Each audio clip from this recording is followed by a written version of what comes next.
한눈에 보는 주도주 시간입니다. 지난 5개월 동안 시장 이끌었던 종목도 정리해보고요. 향후 주도주가 될 종목도 미리 알아보겠습니다. 토마토 투자자분의 김경원 운용령 나왔습니다. 운용령님 안녕하세요. 네, 안녕하십니까. 네, 오늘 시장 2,000선 부근에서 움직임 나타나고 있는데 네. 운용령님께서도 좀 단기 매물 소화 과정이다 이렇게 평가를 하고 계시나요? 네, 우선은 외국인이 계속적으로 좀 사고 있습니다. 특히 1960선에서 지지하는 외국인의 수급이 들어왔고 그쪽 물량에서 2000선까지, 2010선까지 좀 단기적으로 좀 끌어올린 측면에 이게 기관 자금이 대치되면서 이제 어제가량으로 기관 쪽에서 매물이 좀 출회됐고 특히 오늘가량도 지금 아침장이지만 좀 출회가 되고 있고 이러한 측면에 이 수급 싸움이 좀 이어지고 있는 것 같습니다. 특히 삼성전자나 SK하이닉스를 그동안 끌어올렸던 외국인의 자금은 계속적으로 유입이 되고 있습니다. 그런 측면에서는 2000선 내외 혼조세, 이 수급 매물 조정 과정이다. 좀 이렇게 보셔야 될 것 같습니다. 네, 알겠습니다. 그 종목들도 좀 알아볼게요. 코스피 200 종목 가운데서 5거래일 동안 상승률이 높았던 종목들은 어떤 종목이 있었나요? 네, 코스피 200 중에서 상승률 이제 주간 동안 상위 5가지 종목을 한번 찾아보도록 하겠습니다. 첫 번째는 이 현대하이스코가 25.81% 주간 단위로 상당히 좀 많이 상승을 했습니다. 특히 1분기가 굉장한 서프라이즈를 현대하이스코는 냈습니다. 특히 1분기에 영업이익이 972억 원이 나오면서 130% 이상 증가했기 때문에 현대기아차의 판매 물량 확대에 힘입어서 이제 그 해외 쪽에 열연 콜센터에 대한 매출 비중도 좀 확대되고 있다. 좀 이렇게 보셔야 되겠고 두 번째는 이제 아모레지입니다. 16.86% 올랐습니다. 아모레지 같은 경우는 이 우량 자회사 아모레퍼시픽의 실적 서프라이즈를 통해서 이제 주가가 상대적으로 좀 단기간에 좀 급등한 면이 있고요. 이 자회사 쪽에서 이니스프리도 그렇고 에뛰드도 그렇고 상당히 좀 실적 성장세가 좀 양호하게 올라오고 있는 업체이기 때문에 앞으로도 좀 주목해 보셔야 되겠다. 좀 이렇게 설명을 드리고 싶고요. 세 번째로는 이제 아모레퍼시픽이 14.56% 주간 단위로 올랐습니다. 이 실적 서프라이즈에 이제 주체인 것 같습니다. 지금 아모레지를 끌어올렸었던 이유가 아모레퍼시픽의 실적 서프라이즈입니다. 순이익이 지금 1,900억 원 가량 나오면서 거의 60% 가량의 좀 상승을 기록하면서 향후에도 실적 개선 모멘텀 충분히 좀 반영이 될 것이다. 좀 이렇게 보고 있는 업체고요. 이제 네 번째로는 이제 KCC가 올라왔습니다. KCC가 11.98% 이 부분도 여전히 뭐 흑자 전환하면서 이제 KCC 같은 경우는 실적 또 양호하게 나온 업체입니다.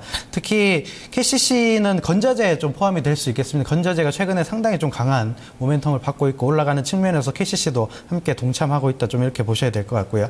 마지막으로는 포스코 플랜텍이 11.4%, 0.04% 정도 올랐습니다. 포스코 그룹 계열사로 이제 플랜트 이제 하는 업체인데 최근에 이제 실적 턴어라운드에 대한 기대감이 아무래도 좀 반영되고 있는 것 같습니다. 네, 그렇군요. 업종별로 보면 상당히 좀 다양한 업종군들, 뭐 딱히 네. 산업재 섹터다 이렇게 분류 지을 수 없을 만큼 다양한 종목들이 좀 올라오고 있는데요. 네. 어떤 특징 잡아볼 수 있을까요? 네, 아무래도 1분기 실적 시즌이 거의 다 마무리가 돼 가고 있습니다. 그 중에서 이제 업종별로 뭐 오르는 것이 아니라 업종 내에서도 실적이 상당히 좋은 업체들 위주로 종목별 차별화가 좀 나오는 장세가 좀 확연하게 구분이 되는 것 같습니다. 뭐 업종별로는 화장품도 많이 포함되어 있고 철강도 많이 포함되어 있고 이제 건자재 상당히 좀 업종이 구분들이 다변화되어 있으면서 이 실적이 얼만큼 중요하느냐에 대한 포인트 앞으로 뭐 그런 측면에 이제 투자 포인트를 굉장히 중요하게 생각하셔야 된다. 좀 이렇게 말씀을 드리도록 하겠습니다.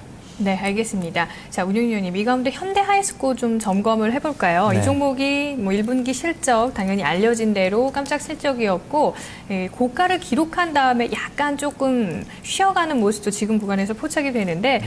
혹시 매수 하고 싶으신 분들은 어느 가격대가 좀 매수가 가능할까요? 네, 우선은 현대하이스코가 1분기 실적이 일회성 요인이 상당히 좀 포진이 되어 있습니다. 그쪽 쓰면 뭐 물론 일회성 요인을 감안하더라도 상당히 서프라이즈 수준의 좀 기록을 했었지만 그 부분들은 지금 주가에 거의 다 반영되었다. 좀 이렇게 보고 있는 관점이고 지금 64,000원 권역대에서는 가격 메리트는 크게 없다고 보여집니다. 그런 측면에 이제 단기적으로 6만 원대대 조정 받는다면 다시 한번 뭐 트레이딩 관점으로 접근은 충분히 가능하다. 목표가는 67,000원 정도로 설정을 하시면 되겠고 6만 원대 떨어지면 다시 한번 분할 매수하는 관점으로 접근은 충분히 가능할 것 같습니다. 아, 그렇군요. 이제 실적에 대한 부분 좀 반영이 됐기 때문에 6만 원 선까지 조정받으면 매수해보자는 의견입니다. 자, 이어서 코스닥 쪽도 점검을 해볼게요. 어떤 종목들 선전했습니까? 네, 코스닥 100 중에 이제 주간 동안 상승률 5가지 종목을 한번 찾아보도록 하겠습니다. 이 크레듀가 삼성 SDS에 대한 상장, 연내 상장 기대감으로 46%가 오르면서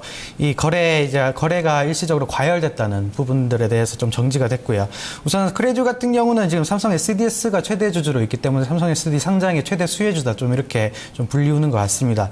그리고 두 번째는 젠백스가 33.94% 상당히 좀 많이 단기적으로 올랐습니다. 특히 지금 젠백스가 가지고 있는 항암 백신 치료제가 이제 췌장암 치료 효능을 인증을 받으면서 이 부분들에 좀 기대감으로 좀 많이 올랐었던 것 같고요.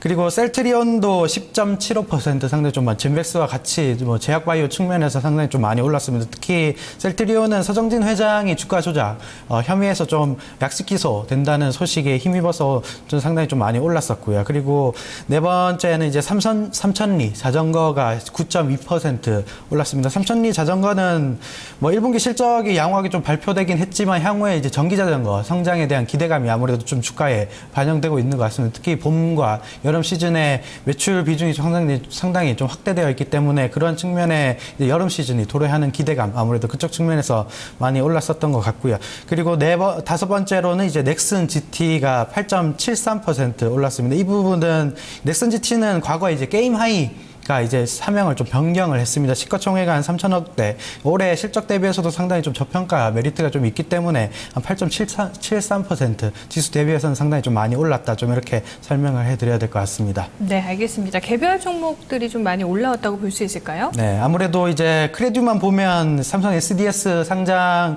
기대감이 이제 크레듀뿐만 아니라 지금 거래소 시장에도 좀 영향을 미치는 것 같고 삼성 물산도 그렇고 삼성 전기도 그렇고 상대적으로 좀 많이 올랐었는데요.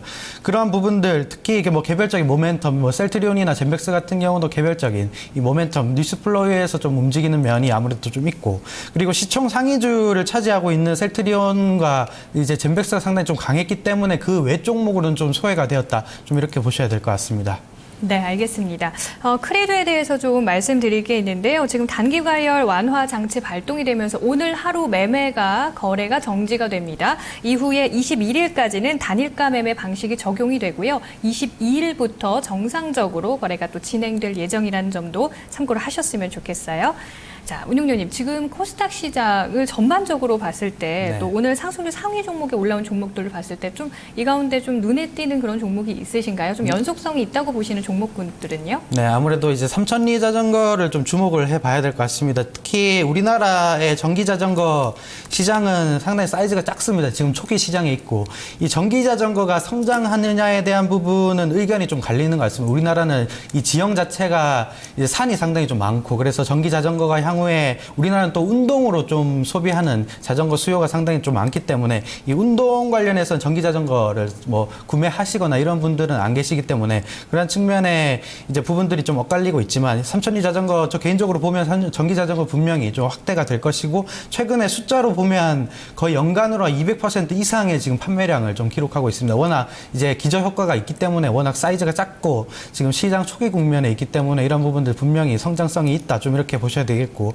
지금 당장 매수하셔도 충분한 수익률 달성할 수 있다고 좀 생각이 됩니다. 그 목표가는 한 22,000원 권역대 설정하고 충분히 뭐 분할 매수 관점으로 충분히 접근한다면 좀 양호한 수익률을 거둘 수 있겠다. 좀 이렇게 설명을 해드리도록 하겠습니다. 네, 알겠습니다. 삼천리 자전거 조금 연속성 더 있다고 보고 있네요. 자, 운용위원님, 최근에 이렇게 약간은 좀 조정은 어느 정도 사실 염두에 둬야 된다는 목소리가 좀 많았죠. 2000점 부근에서는요. 네. 이런 가운데 어떤 종목을 좀 보는 게 좋을까요? 네, 아무래도 이 최근에 곡물 가격이 옥수수 가격 기준으로 좀 많이 반등을 했지만 역사적으로 봐서는 상당히 지금 아랫단으로 있습니다. 그런 측면에서 곡물 가격 영향을 좀 받을 수 있는 팜스토리라는 업체를 가지고 왔습니다. 팜스토리는 이제 이지바이오 계열의 자회사인데 이제 양동과 육개사료를 생산하고 판매하는 업체입니다. 최근에 뭐 옥수수 가격뿐만 아니라 전반적인 곡물 가격이 좀 하향 안정화되고 하고 있고 뭐 엘니뇨 현상, 기상 이변에 의해서 이제 곡물 가격이 상승하느냐 에 대한 부분 논란이 좀 있습니다. 하지만 최근에 이 곡물 가격, 특히 이지바이오나 팜스토리가 레깅 물량, 특히 그동안 쌓아왔던 옥수수 가격이 워낙 싸기 때문에 이쪽에서 투입이 되는 시기가 1분기부터 진행이 될 것입니다. 그런 측면에서 2분기 이후에 수익성 기대감에 아무래도 초점을 맞춰야 될 것 같고 최근에 이제 그 증권사 컨센서스로 봐서는 영업이익 한 300억 원대 이상 나올 것으로 예상됩니다. 그렇게 되면 PR 지금 8배 부근에 있기 때문에 상당히 좀 저평가 메리트가 좀 부각이 될 수 있다. 좀 이렇게 보셔야 될 것 같고 이제 목표 주가는 2,500원 정도 설정하시면 될 것 같습니다. 지금 이제 막 턴어라운드 하는 기업이기 때문에 이 상대적으로 목표가는 좀 높게 드릴 수 있을 것 같고 손절가는 1,600원 정도에 설정하시면 뭐 지금 매물대가 정확히 1,600원을 지지하고 올라가는 형태를 좀 보이고 있기 때문에 이쪽 설정하시면 충분히 좀 무난하게 좀 매매를 하실 수 있겠다 좀 이렇게 설명을 드리도록 하겠습니다. 네, 운용위원님 팜스토리가 오늘 사실 4%대 급등세 양봉이 좀 그려지고 있는데요. 지금 1,840원권의 매수도 가능하다는 말씀이신가요? 네, 아무래도 이제 가격은 지금 워낙 턴어라운드를 급격하게 좀 진행하고 있는 기업이기 때문에 목표 주가에서 좀 상당히 좀 많이 드렸습니다. 그러한 측면에서 지금 뭐 당장 사셔도 좀 무방한 가격대라고 생각하고 1,800원대면 지금 시가총액이 1,400억대밖에 안 됩니다. 지금 매출이 1조가량 된다는 회사에 비하면 PSR이 상당히 좀 낮게 형성이 되어 있기 때문에 이런 부분 충분히 이제 현재가로 매수하셔도 될 것 같습니다. 네, 알겠습니다. 최근 계속해서 이 종목별 대응 전략이 나오고 있는데요. 자, 오늘 한눈에 보는 주도주 타픽 팜스토리였습니다. 자, 이 종목 현재가 충분히 매수 가능하다는 의견 나오고 있는 만큼 좀 관심 있게 보시는 것도 좋겠습니다. 자, 김경현 운용위원님 오늘 말씀 잘 들었습니다. 네, 감사합니다.